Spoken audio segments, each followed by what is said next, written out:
Okay, so now let us continue with the second lecture. And in the previous lecture, मैंने आपको कहा था कि आपको ये प्रॉब्लम सोचना है इसके ऊपर that you have been provided with 3 test tubes and one of them contains distilled water and the other 2 contain an acidic solution and a basic solution respectively. तो हमारे पास 3 टेस्ट ट्यूब्स हैं. This is 1, this is 2, this is 3. तो उनको mark कर देते हैं 1, 2 and 3. अब हमारे पास सिर्फ रेड लिटमस पेपर दिया हुआ है. अब देखो, लिटमस पेपर से ही हमें आइडेंटिफाई करना है कि 1, 2, 3 3 टेस्ट ट्यूब में से किस में डिस्टिल्ड वाटर है और किस में एसिडिक और बेसिक सॉल्यूशन प्रेजेंट है. तो पहली चीज़ जो हमारे पास यहाँ पर रेड लिटमस पेपर दिया है, अब एसिड में अगर आप लिटमस पेपर को रखते हैं तो वो रेड रहता है. बेसिक सॉल्यूशन में अगर आप उसको डालेंगे, ठीक है, लिटमस पेपर की बात हो रही है, तो बेसिक सॉल्यूशन में लिटमस पेपर का कलर हो जाता है ब्लू. तो पहले आप रेड लिटमस पेपर को 1 में डालेंगे. 1 में डालने पे अगर ब्लू हुआ तो 1 बेसिक है. अगर 1 पे डालने पे नहीं हुआ तो 2 में डाला, 3 में. तो जिस टेस्ट ट्यूब में डालने पे लिटमस पेपर ब्लू हो जा रहा है, इट मीन्स उस टेस्ट ट्यूब में बेसिक सॉल्यूशन प्रेजेंट है. तो अब हमारे पास एक ब्लू लिटमस पेपर आ गया. अब वापस से उस एक टेस्ट ट्यूब को, मान लो कि टेस्ट ट्यूब नंबर 3 में बेस है, तो 3 आइडेंटिफाई होगी. अब 1 और 2 में, अब ये जो ब्लू लिटमस पेपर है इसको 1 में भी डालेंगे, 2 में भी डालेंगे, तो डिस्टिल्ड वाटर ब्लू कलर को चेंज नहीं करेगा, पर जो एसिडिक सॉल्यूशन होगा वो ब्लू को वापस रेड कर देगा. तो मान लेते हैं कि 1 में डालने पे ये वापस रेड हो गया, तो 1 एसिड है और जो बचा बाकी तीसरी test tube, that is distilled water.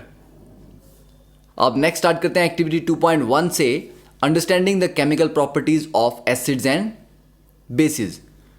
तो डिफरेंट एसिड बेस को अगर हम आइडेंटिफाई करना चाहें तो हम इंडिकेटर्स के थ्रू आइडेंटिफाई कर सकते हैं. इंडिकेटर कोई ऐसा सब्सटेंस है जो अपना कलर चेंज करता है.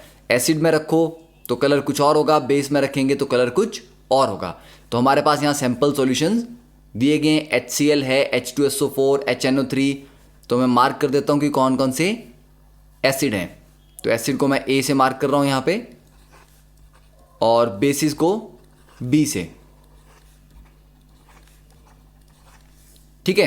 अब आपके सामने यहाँ पर ये एक इमेज है. इस इमेज में क्या मेंशन किया गया है कि डिफरेंट इंडिकेटर्स एसिडिक और बेसिक मीडियम में कैसा कलर दिखाते हैं. ठीक है, जैसे कि हमारे को रेड लिटमस पूछा गया है, तो एसिड मीडियम में लिटमस कैसा रहता है, रेड. तो रेड लिटमस है, एसिड में डालेंगे तो कुछ नहीं होगा, नो चेंज. हाँ, ब्लू को अगर आप एसिडिक में डालेंगे तो वो रेड हो जाना चाहिए. तो लिटमस पेपर एसिड में हमेशा रेड होता है, बेसिक मीडियम में रखोगे तो वो ब्लू रहेगा. तो ब्लू को अगर आप बेस में रखोगे तो कोई कलर चेंज नहीं आएगा, क्योंकि बेस में वो ब्लू ही रहना चाहिए.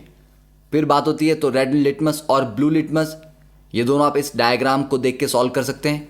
फिर फिनोफ्थलीन. फिनोफ्थलीन जो है वो एसिडिक रेंज में कलरलेस है, बेसिक रेंज में पिंक. तो फिनोफ्थलीन को अगर आप एसिड में डालेंगे तो कोई कलर नहीं आएगा, पर बेस में डालेंगे तो पिंक कलर का सॉल्यूशन हो जाएगा. Then methyl orange. Methyl orange के केस में एसिडिक में रेड होता है और बेसिक सॉल्यूशन में वो येलो होता है. वैसे रेंज कुछ ऐसी नहीं है, न्यूट्रल पॉइंट यहाँ पे आ रहा है. न्यूट्रल से पहले ही मिथाइल ऑरेंज येलो हो जाता है, मीन्स ये एसिडिक रेंज में ही. स्ट्रॉन्ग एसिड में रेड होता है इतनी सी रेंज में. उसके बाद जब वीक एसिड वाली रेंज आती है तो weak acid plus basic range में ये येलो हो जाता है.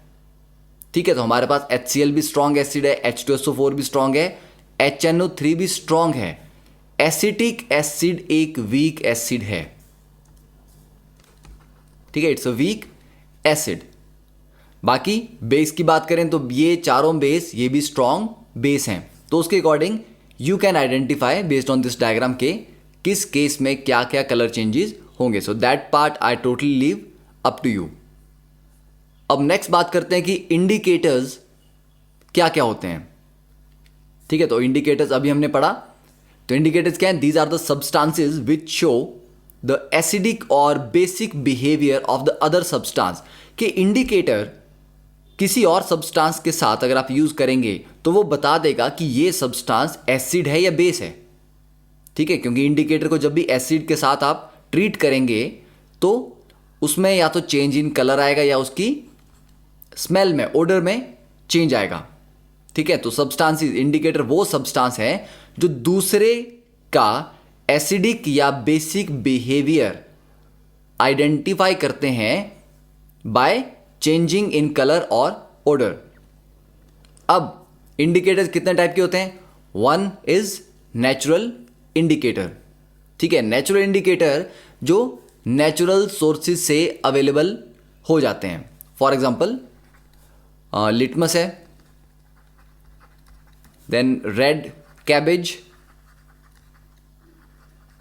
ठीक है, या इनको हम सिक्वेंशली लिखते हैं, litmus then red cabbage then turmeric. ठीक है, तो ये कुछ एग्जाम्पल है, और भी सारे एग्जाम्पल्स हैं but these are some basic example. तो लिटमस तो आपने देख लिया। लिटमस में क्या होता है? बेसिक सॉल्यूशन में लिटमस कैसा होता है? ब्लू। और एसिडिक सॉल्यूशन में लिटमस पेपर कैसा हो जाता है? रेड। तो लिटमस पेपर का जो अपना कलर है या जो सॉल्यूशन ऑफ लिटमस है वो पर्पल होता है। बेस में रखने पे वो ब्लू हो जाएगा, एसिड में रखने पे वो रेड हो जाएगा। फिर रेड कैबेज की बात करते हैं, तो रेड कैबेज का भी जूस जो है वो ओरिजिनली पर्पल होता है, पर उसको अगर हम एसिड में रखते हैं तो वो रेडिश हो जाता है, और उसको बेस में रखें तो वो ग्रीनिश हो जाता है। तो बेस में कलर ग्रीन होगा और एसिड में इसका कलर रेड हो जाएगा। Then turmeric. तो टर्मरिक का आपने काफ़ी कॉमनली ऑब्जर्व भी किया होगा। कभी भी आपकी मान लो एक वाइट शर्ट है, वाइट शर्ट के ऊपर आपने कुछ खा रहे हैं, ठीक है, तो करी का कोई भी स्टेन वहाँ पर लग गया, तो करी में ऑब्वियसली टर्मरिक तो होती है, हल्दी होती है। तो टर्मरिक जो स्टेन है, जब आप उस शर्ट को धोने लगते हो तो सडनली वो येलो कलर का जो स्टेन है वो रेडिश ब्राउन हो जाता है। क्यों? क्योंकि जिस पानी में आप धो रहे हो उस पानी में साबुन भी है। ठीक है, the soap solution is always basic in nature. तो जो टर्मरिक है that when mix with base या बेसिक सॉल्यूशन में डालेंगे तो वो रेडिश ब्राउन हो जाती है। ठीक है, तो बेस में हो गया रेडिश ब्राउन, और टर्मरिक का नॉर्मल कलर हमें पता है it is yellow. It doesn't change colour in acid solution, तो एसिड में ये येलो ही रहेगा। तो ये होगी नेचुरल इंडिकेटर्स। सेकंड इज ओल फैक्ट्री इंडिकेटर्स। ओल फैक्ट्री क्या होते हैं? जिनकी स्मेल चेंज हो जाती है एसिडिक और बेसिक मीडियम में। ठीक है, तो ओल फैक्ट्री के एग्जांपल्स हैं जैसे अनियन, ठीक है, पेस्ट या जूस ऑफ अनियन, ये अपनी स्मेल लूज करता है जब बेस में डालते हैं, तो lose smell in base but not in acid. तो अनियन एक एग्जांपल है इसमें। वनीला एक्सट्रैक्ट, वनीला एक्सट्रैक्ट दूसरा एग्जांपल है। Then clove oil. तो ये कुछ एग्जांपल्स हैं जो सब्सटेंस अपनी स्मेल या अपने ओडर को चेंज करते हैं व्हेन मिक्स्ड विद एसिड और बेस। सिंथेटिक वो सारे जो मैन मेड है जो लैब में हमने प्रिपेयर किए हुए हैं। तो लैब में प्रिपेयर किए हुए हैं फॉर एग्जांपल